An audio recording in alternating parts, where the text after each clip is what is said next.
নমস্কার বন্ধুরা, Bhadreswar study centre চ্যানেলে তোমাদের স্বাগতম। ডাব্লিউবি ফায়ার অপারেটর নিয়োগ 2024, যেখানে তোমাদের মাধ্যমিক পাস যোগ্যতা থাকলেই কিন্তু তোমরা আবেদন করতে পারবে এবং এখানে বেতন 25,200 টাকা মতো তোমাদের প্রাথমিক যে বেতনটি থাকবে এবং যাবতীয় বিস্তারিত তথ্য এই ভিডিওর মাধ্যমে তোমরা জানতে পারবে A to Z সম্পূর্ণ তথ্য, যেখানে তোমাদের বয়স, শূন্যপদ, আবেদন তারিখ, পিইটি, পিএমটি প্রত্যেকটি তথ্য এবং কোথায় এক্সাম সেন্টার পড়বে প্রত্যেকটি তথ্য জানার জন্য অবশ্যই ভিডিওটাকে কমপ্লিট দেখো, তোমরা কমপ্লিট ইনফরমেশন পাবে। তো মূল ভিডিওতে যাওয়ার আগে প্লিজ একটা রিকোয়েস্ট, চ্যানেলটাকে অতি অবশ্যই সাবস্ক্রাইব করে বেল আইকন অল করে রেখো এবং ভিডিওটাতে এখনই একটা লাইক করে দাও। তো চলো মূল ভিডিওতে চলে যাচ্ছি। নমস্কার বন্ধুরা, আজকের ভিডিওটা খুবই গুরুত্বপূর্ণ একটি ভিডিও, কারণ যারা যারা অপেক্ষা করছিলে যে দমকল বিভাগে অর্থাৎ ফায়ার অপারেটরের পদের জন্য নিয়োগ বিজ্ঞপ্তি কবে প্রকাশিত হবে সেই ব্যাপারে তোমাদের যাবতীয় তথ্য এই ভিডিওর মাধ্যমে তোমাদের জানাবো। তো এখানে তোমাদের যেমন শিক্ষাগত যোগ্যতা থেকে শুরু করে বয়স থেকে শুরু করে এক্সামিনেশন সেন্টার কোথায় কোথায় তোমরা পাবে এবং প্রত্যেকটি তথ্য অর্থাৎ A to Z সম্পূর্ণ তথ্য তোমরা এই ভিডিওর মাধ্যমে জানতে পারবে। পিইটি থেকে শুরু করে পিএমটি থেকে শুরু করে কবে থেকে আবেদন শুরু হবে প্রত্যেকটি তথ্য জানার জন্য ভিডিওটাকে কমপ্লিট দেখো, তোমরা কমপ্লিট ইনফরমেশন পাবে শুধুমাত্র অথেন্টিক ইনফরমেশন ভদ্রেশ্বর স্টাডি সেন্টারে। তো চলো মূল ভিডিওতে চলে যাচ্ছি। তো এখানে দেখো যে ডাব্লিউবিপিএসসির তরফ থেকে একটি নতুন নিয়োগ করা হচ্ছে, যেটা ফায়ার অপারেটর। এই ফায়ার অপারেটরের জন্য তোমাদের যে শূন্যপদ, প্রচুর শূন্যপদে নিয়োগ করা হচ্ছে, যেখানে তোমাদের যে পোস্ট সেটি পোস্ট হচ্ছে ফায়ার অপারেটর এবং যেখানে শূন্যপদ প্রায় 1100টার মতো শূন্য পদে নিয়োগ করা হচ্ছে। এখানে তোমাদের আবেদন মূল্য হচ্ছে 110 টাকা মতো আবেদন মূল্য এবং এখানে বেতন হচ্ছে 25,200 টাকা। এটি আমি ইনিশিয়াল পের কথা বলছি, মানে প্রাথমিক পর্যায়ে তোমরা যেটা পাবে সেটি 25,200 টাকা মতো ইন হ্যান্ড তোমরা পাবে, যেখানে তোমাদের গ্রেড পে 2600 টাকা মতো গ্রেড পে থাকছে। আরও বিস্তারিত জানাবো। তো এখানে দেখো তোমাদের এডুকেশন কোয়ালিফিকেশান কি প্রয়োজন। এখানে এডুকেশন কোয়ালিফিকেশান যারা যারা মাধ্যমিক পাস করেছো, মানে যারা যারা মাধ্যমিক পাস করেছো, প্লেন মাধ্যমিক পাস করেছো যে কোনো পার্সেন্টেজ অফ মার্কস নিয়ে, তারা অবশ্যই কিন্তু এই পদের জন্য যোগ্য। এখানে তোমাদের বলে রাখি আর এক্সট্রা কোনো কোয়ালিফিকেশানে কোনো প্রয়োজন নেই, মাধ্যমিক পাস হলেই কিন্তু আবেদন করা যাবে। কিছু কিছু কমেন্ট আমার কাছে এসেছিল যে স্যার আমি আইটিআই পাস করেছি, আমি পলিটেকনিক করেছি, মানে ডিপ্লোমা করেছি, তো সেক্ষেত্রে আমি কি আবেদন করতে পারি? তো তুমি ভাই হোক বা বোন হোক, তুমি যে আইটিআইটা করেছো নিশ্চয়ই মাধ্যমিক পাস করেই করেছো, তুমি যে ডিপ্লোমাটা করেছো নিশ্চয়ই মাধ্যমিক পাস করেই করেছো, তো সেক্ষেত্রে তোমার মাধ্যমিক পাস তো যোগ্যতা আছেই, তাহলে সেক্ষেত্রে তুমি নিশ্চয়ই যোগ্য। ঠিক আছে, আচ্ছা। এরপরে হচ্ছে তোমাদের এজ লিমিট কি প্রয়োজন? এজ লিমিট হচ্ছে 1/1/2024 হিসাবে তোমাকে এজ ক্যালকুলেট করতে হবে। তুমি যদি ইউআর ক্যান্ডিডেট হও, 18 থেকে 27 বছরের মধ্যে তোমার বয়স হতে হবে, তাহলে তুমি আবেদন করতে পারবে। তুমি যদি SC/SC ক্যান্ডিডেট হও, তোমার 18 থেকে 32 বছরের মধ্যে তোমার যদি বয়স হয়, তুমি আবেদন করতে পারবে।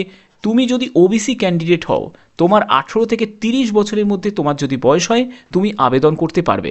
ওকে, এখানে তোমাদের সিলেকশন প্রসেসের ক্ষেত্রে প্রথম পর্যায়ে যেটি থাকবে সেটি হচ্ছে রিটিন টেস্ট হবে। দ্বিতীয় যেটি হবে সেটি ফিজিক্যাল মেজারমেন্ট টেস্ট হবে, মানে শারীরিক মাপঝোপ। তারপরে তৃতীয় যেটি থাকবে ফিজিক্যাল এফিসিয়েন্সি টেস্ট বা ফিজিক্যাল এন্ডুরেন্স টেস্ট হবে। তারপর চতুর্থ যেটি থাকবে সেটি ইন্টারভিউ। অর্থাৎ এই 4টি স্টেপ কিন্তু খুবই গুরুত্বপূর্ণ। এই ব্যাপারে আরও ডিটেলসে তোমাদের সাথে আমি আলোচনা করব। এখানে তোমরা যাবতীয় তথ্য জানতে পারবে এই ভিডিও দেখার পরে। তোমাদের সম্পূর্ণ যে ডাউটগুলো আছে যে আমি আবেদন করতে পারি কি পারি না, সেই ব্যাপারটা কিন্তু সম্পূর্ণ তোমার ক্লিয়ার হয়ে যাবে। তো এখানে তোমরা দেখতে পাচ্ছ যে list of written examination centre এবং কোড দেয়া আছে।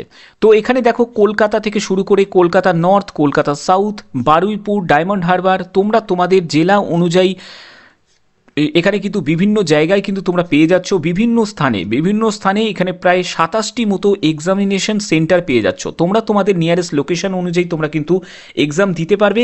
এখানে তোমাদের এডুকেশন কোয়ালিফিকেশান আমি অলরেডি বুঝিয়ে দিয়েছি, তো এই ব্যাপারটা নিয়ে আমি আর কিছু বলছি না এখন।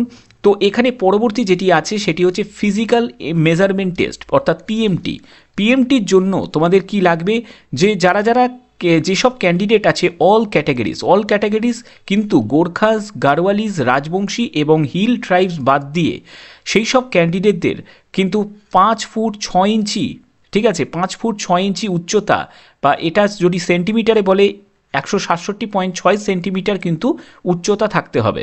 ঠিক আছে, চেস্ট হবে 81.3 সেন্টিমিটার, যেটি বুকের ছাতি তোমাদের 5 সেন্টিমিটার মতো এক্সপেন্ড করার কিন্তু ক্ষমতা থাকতে হবে। এবং দেখো, যেসব ক্যান্ডিডেটরা গোর্খাস, গাড়োয়ালিস, রাজবংশী এবং হিল ট্রাইব থেকে যারা আছো, সেই সব ক্যান্ডিডেটদের কিন্তু 160 সেন্টিমিটার হাইট হতে হবে এবং তাদের চেস্ট 81.3 সেন্টিমিটার কিন্তু হতে হবে। ঠিক আছে, এটা বুকের ছাতি না ফুলিয়ে 5 সেন্টিমিটার কিন্তু এক্সপেন্ড করার কিন্তু ক্ষমতা থাকতে হবে। তো এইগুলো হচ্ছে পিএমটিতে তোমাদের হবে। ঠিক আছে, পরবর্তী যেটি থাকছে সেটি হচ্ছে তোমাদের ফিজিক্যাল এন্ডুরেন্স টেস্ট। এটি কিন্তু খুবই গুরুত্বপূর্ণ, কারণ এখানে কিন্তু তোমাদের এগুলো কিন্তু সম্পূর্ণ মনে রাখবে, এগুলো কিন্তু কোয়ালিফাই নেচার, এগুলো কিন্তু কোনো রকম নাম্বার কিন্তু যুক্ত হবে না, কিন্তু এগুলো কিন্তু পাশ করাটা কিন্তু তোমাদের বাধ্যতামূলক। তো সেক্ষেত্রে এগুলো কিন্তু জন্য তোমাদের কিন্তু এখন থেকেই কিন্তু প্র্যাকটিস করা শুরু করে দিতে হবে। তো দেখো, এখানে যেটি লাগবে সেটি হচ্ছে 1000 মিটার দৌড় হবে, যেখানে 5 মিনিট তোমরা সময় পাবে। তারপরে হচ্ছে ল্যাডার ক্লাইম্বিং, এখানে 20 সেকেন্ড তোমরা সময় পাবে।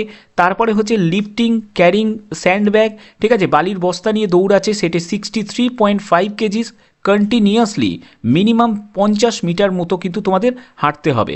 ঠিক আছে, এরপরে হচ্ছে run up 3 stories of the standard stair case within 1 মিনিটের মধ্যে।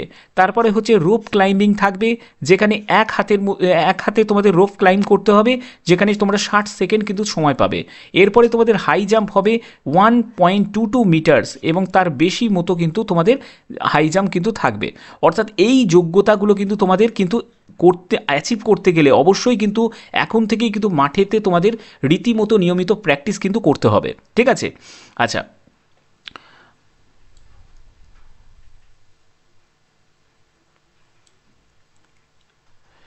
এখানে একটা কথা বলে রাখি, যাদের যাদের এডুকেশন কোয়ালিফিকেশনের সাথে যেসব যোগ্যতা যদি থাকে তোমরা কিন্তু ডিজারেবল মানে অগ্রাধিকার পেয়ে যাবে, বাট এটি কিন্তু ম্যান্ডেটারি নয়। তো সেক্ষেত্রে কী কী যোগ্যতা, সেটি হচ্ছে minimum 1 year experience for fire fighting any government department, organisation বা public sector undertaking autonomous bodies. এখানে যদি তোমার 1 বছরের কাজের অভিজ্ঞতা থাকে তাহলে কিন্তু সেটা তোমার ডিজারেবল মানে অগ্রাধিকার হিসাবে দেওয়া হবে। দ্বিতীয় যেটি সেটি হচ্ছে সার্টিফিকেট যদি থাকে, আইটিআই করা থাকে এনি ফলোয়িং ডিসিপ্লিন, সেটি হচ্ছে civil engineering, mechanical engineering, electrical engineering, mechanical, automobile engineering, এগুলো নিয়ে যদি যে কোনো একটি নিয়ে তোমাদের যদি আইটিআই সার্টিফিকেট থাকে অবশ্যই তোমরা কিন্তু অগ্রাধিকার পেয়ে যাবে। তৃতীয় যেটি বলা হচ্ছে সেটি হচ্ছে swimming certificate from any recognise club বা ইনস্টিটিউট থেকে। অর্থাৎ এই যোগ্যতা যদি থাকে তোমরা কিন্তু অগ্রাধিকার পেয়ে যাচ্ছ, বাট এটি ধরে রাখবে না যে এই যোগ্যতা থাকলেই আবেদন করা যাবে, এরকম কোনো ব্যাপার নেই। যোগ্যতা যদি বলা হয় সেটি কিন্তু শুধুমাত্র মাধ্যমিক। ঠিক আছে, এই মাধ্যমিক পাস যোগ্যতা থাকলে কিন্তু আবেদন করা যাবে, বাট এটি হলে কিন্তু অগ্রাধিকার পেয়ে যাবে। ওকে, এটি কিন্তু তোমাদের 2018-র একটি নোটিফিকেশনের মাধ্যমে কিন্তু আমি তোমাদের সুন্দরভাবে কিন্তু ব্যাপারটা বুঝিয়ে দিলাম, যাতে তোমাদের সম্পূর্ণ তোমরা রূপে প্রস্তুতি নিতে পারো। কারণ তোমরা জানো 2024-এ কিন্তু প্রচুর শূন্য পদে মানে প্রায় 1100টি মতো এক্সপেক্টেড শূন্য পদে কিন্তু তোমাদের নিয়োগ করা হবে ফায়ার অপারেটর পদের জন্য। তো সেক্ষেত্রে তোমাদের প্রস্তুতির জন্য অবশ্যই কিন্তু তোমাদের এই ভিডিওটা কিন্তু খুবই উপকারে লাগবে, কারণ এই ভিডিওর মাধ্যমে আমি যাবতীয় তথ্য আমি তোমাদের কাছে কিন্তু প্রেজেন্ট করলাম। তো যারা যারা আবেদন করবে তাদের কিন্তু কিছু সময় তাদের অপেক্ষা করতে হবে, অর্থাৎ তোমরা এক্সপেক্টেড ধরে রাখতে পারো এই মার্চ থেকে এপ্রিলের মধ্যে যদি ইলেকশন যদি খুব একটা বেশি যদি বাধা সৃষ্টি না করে থাকে তাহলে কিন্তু মার্চ থেকে এপ্রিলের মধ্যে অবশ্যই কিন্তু তোমাদের নিয়োগ বিজ্ঞপ্তি প্রকাশিত হওয়ার কিন্তু চান্স কিন্তু আছে। ঠিক আছে, তো এবার যদি ইলেকশন যদি কোনো কারণ যদি হয়ে থাকে অবশ্যই তোমাদের ইলেকশনের পরে কিন্তু এর বিজ্ঞপ্তি কিন্তু প্রকাশিত করা হবে। কিন্তু এটা কিন্তু জানবে 2024-এ ফায়ার অপারেটরে কিন্তু মানে ভালো শূন্যপদেই কিন্তু তোমাদের নিয়োগ বিজ্ঞপ্তি প্রকাশিত হতে চলেছে। তো যারা যারা প্রস্তুতি নেবে তারা কিন্তু এখন থেকে কিন্তু প্রস্তুতি নিতে থাকো, কারণ বিজ্ঞপ্তি বেরোবে আমি তখন প্রস্তুতি নেব, এটা করলে কিন্তু অনেক দেরি হয়ে যাবে। কারণ কম্পিটিশন যেমনই হোক না কেন, কম্পিটিশনের সাথে তোমাকে লড়তে গেলে অবশ্যই কিন্তু তোমাকে তোমার দিক থেকে কিন্তু 100% কিন্তু এফোর্ট দিতে হবে।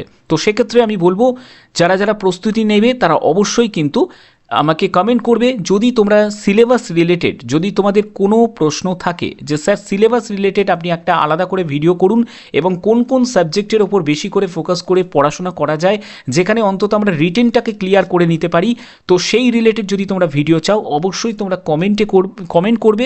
আমি যথাসময়ে সেটার একটা মানে কমপ্লিট একটা ভিডিও যেটি রিটেন এক্সাম রিলেটেড কোন কোন জায়গা থেকে পড়লে এবং সেটি প্রিভিয়াস কোশ্চেন পেপার থেকে কিন্তু আমি পুরো সুন্দর করে মানে একটা সাজেশন মতো তৈরি করে দেবো। তোমরা শুধুমাত্র সেই সব জায়গা থেকে পড়লেই কিন্তু কমন পাওয়ার একটা কিন্তু চান্স অনেকটাই বেশি কিন্তু তৈরি হয়ে যাবে।